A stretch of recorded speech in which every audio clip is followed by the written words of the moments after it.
Coverage you can count on at 9 starts now. Thanks for joining us for News 13 Now. I'm Jevin McCoskey. And that you will well and faithfully discharge the duties of the office on which you are about to enter. So help you God. I do. Congratulations. Thank you. God bless you. Darlene Graham taking the oath of office on Capitol Hill Tuesday after being appointed to fill the late Senator Lindsey Graham's seat by Governor McMaster. Darlene Graham most recently served on South Carolina's Commission for the Blind. She will finish out her brother's term, which ends in January. The late Senator Graham was up for re-election this year, and the jockeying has already begun to replace his name on the November ballot. South Carolina's 5th District Congressman Ralph Norman said he may throw his hat in the ring, and sources tell CBS News President Trump has privately showed interest in backing South Carolina's 7th District Congressman Russell Fry, who represents Horry County. I had the chance to ask Lieutenant Governor Pamela Evett if she would be interested in running for the seat. Take a listen to what she had to say. You know, I've said this, it hurt my heart on Saturday, the wee hours of Sunday morning, to hear how quickly people, instead of talking about the senator's legacy, we're talking about what was coming next. And I have taken, these days to put politics aside and to focus on the senator. And that's what I'll continue to do for a while.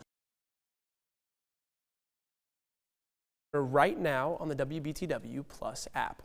So here's what happens next. A special election has already been scheduled. Candidate filing will open next Tuesday, July 21st, and will last for 1 week. The South Carolina Election Commission now says early voting will run August 5th through August 7th, with the Republican primary on August 11th. The winner will go up against Democrat Annie Andrews in November. However, if no candidate secures the 51% needed to win the nomination outright, a runoff will be held on August 25th.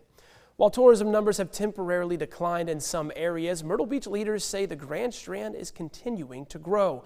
While higher gas prices and the loss of Spirit Airlines has created unique challenges this summer season, city leaders say the region is continuing to invest in experiences that attract both visitors and new residents. From Ocean Boulevard's new lighting to new restaurants and new boutique hotels, city leaders say these investments are key as travel habits change. The consumer of today is educated by social media, and so they're not traveling to destinations as much, they're traveling to experiences. They want to go to places where they have novelty. Aside from new visitors, Grand Strand Young Professionals is focused on keeping the next generation here after graduation by creating new opportunities. Leaders say this is all a part of building a stronger local economy and not just during the summer. News 13 on-time traffic, sponsored by Joy Law Firm. Just call Joy. And we're seeing some light commuter traffic right now for parts of 17. That's very similar for 501. But from 501 Highway 544 to Carolina Forest, drive times right now about 10 minutes compared to the normal 6. 17 Farrell Parkway to Glens Bay will take you 8. 17 Mr. Joe White to 82nd Parkway right now is moving about 11 minutes. Not seeing any slowdowns on 95. That's very similar right now for parts of downtown Florence. Some of our drive times from 52 Palmetto to I-95 moving about 7 minutes. 76 5 Points to Irby will take you 5.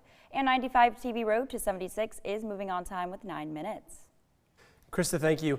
New this morning, one person is dead following a late-night crash in Florence County. South Carolina Highway Patrol says a 2006 Honda Accord was driving east on Chinaberry Road near North Price Road just after 10:30 p.m. when it struck and killed a pedestrian in the street. The driver of the Honda was not injured, and the identity of the pedestrian has not been released. Staying in Florence, where the police department is investigating the discovery of human remains, officers were called to Sewanee Avenue over reports of foul odor. There they discovered a person dead inside a vehicle. We're told the vehicle had been sitting at the home for a while. Investigators do not suspect foul play, but are working to determine the cause of the death. Count on News 13 for updates. New calls for stricter regulations on so-called party buses after a drunk driving crash in Raleigh over the weekend.